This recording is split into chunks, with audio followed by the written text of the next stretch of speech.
Morning, y'all. It's beautiful Monday morning in November. Today we're starting a new thing.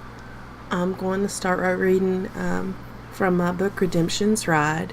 It's my favorite book that I've ever done, and I actually did a reading for it at Authors After Dark in New Orleans, and I had someone tell me, after hearing you read it aloud, I finally understood the story.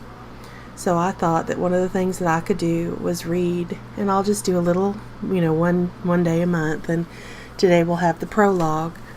The name of the story is Redemption's Ride, copyright 2006, and it's available on Amazon, on torquaybooks.com, and on all romance ebooks. Redemption's Ride by B.A. Tortuga. Prologue. The pain he understood, the burning, the fear, the white-hot agony of shattered bones in his arms. Even the mocking and the screams were familiar, almost a balm. The smell was the thing. The rope was covered in pitch, the mixture of sulfur and burning flesh and hair making his eyes roll as he snapped at the air, heart pounding furiously in his chest. They were laughing, he could hear 'em, laughing and watching, the rope going tighter and tighter around his throat, burning into his skin. His bloody toes brushed the dust, his fingers caught behind him. So long. He'd managed to run longer than anyone he'd known. This posse hunted like none other. He'd run, but they'd driven him to the ground, followed the trail he'd left without question. No one escaped judgment. No one. I warned you, dog. Did I not tell you the punishment for the crimes you committed? The voice settled in the base of his neck, something new within him screaming out in fear and sorrow. Part of him rejoiced. He'd hidden his prize away in the hills, buried deep upon land that burned his very skin, slowed him till he was prey.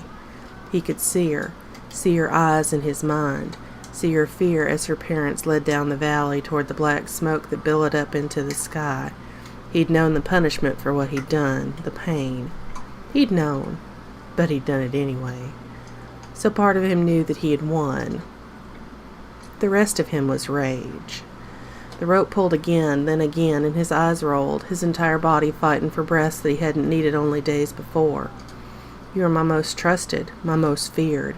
I loved you more than any other, so you will suffer more than any other ever would have. He could feel the edges of those words inside him, tearing into him like knives. Glowing red eyes pinned him, stared down into his soul. His soul. What had he done to deserve that? You have betrayed me. Betrayed your brothers. There weren't no use to deny it. He had. He'd have done it again. The words were lies. Those eyes had never known love, only hunger. Another tug on the rope filled him with agony. Beg me for death, Aquilon. Beg me. Fuck that. He'd never begged, not even before he'd changed sides. He spit best he could, the tiny bit of wetness sizzling on the bastard's face. Claws flashed out, splitting open his stolen clothes, his skin, the fire sharper than anything he'd ever felt, and he tried to cry out, the sound a mere gurgle, a bubble in a closing throat. The rope tugged again, his feet leaving the ground altogether, blood pounding in his head. Beg me, and I will show you mercy. I'll make a special place for you in hell. Liar. That he knew. They lied. They always had. That smile grew, teeth like rattlesnakes, sharp and dripping with a venom unlike any other. His bladder let loose and he shuddered, frozen right down to the bone. Hands landed on his shoulders, tugging him down into the burning pitch, then easing the pressure, allowing him the mixed blessing of one more breath, one more second. Beg me, dog, beg me, and I will kill you. He shook his head and those eyes flared, staring into him.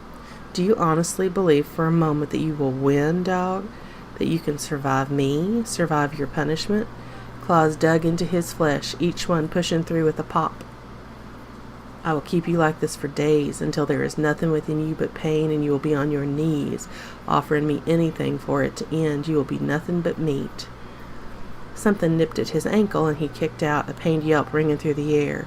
Animals swarmed around his legs, and he kept fighting, kept kicking and hurting, making each of them hurt in turn. The growls and snarls were music to him. Music. He knew music.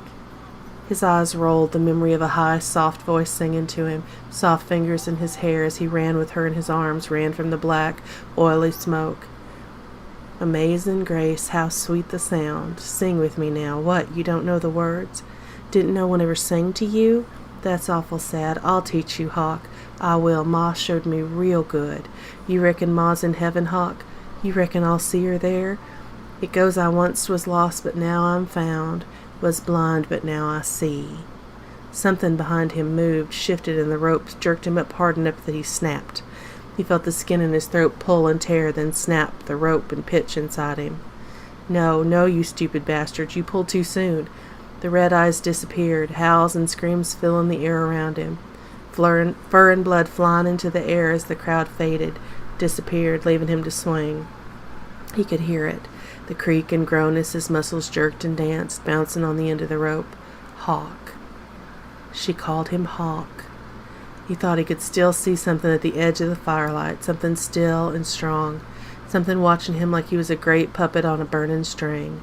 The ground trembled as it came forward, hooves lashing at the fire that was growing around him. Death was coming for him, and he didn't have the breath to beg. Y'all, that's the prologue. I hope you enjoy. There'll be one more section a month. I can't promise a whole chapter because that'll probably take a real long time, but we'll see how it goes. For those of y'all keeping track, Redemption's Ride is a male, and there will be sex at some point in the story, so if that is not your ball of wax, this would be the time to bail. I hope y'all have a fabulous day and a fabulous November, and Lord help us, we're heading into Thanksgiving, so everybody start cooking. Much love, y'all. Bye.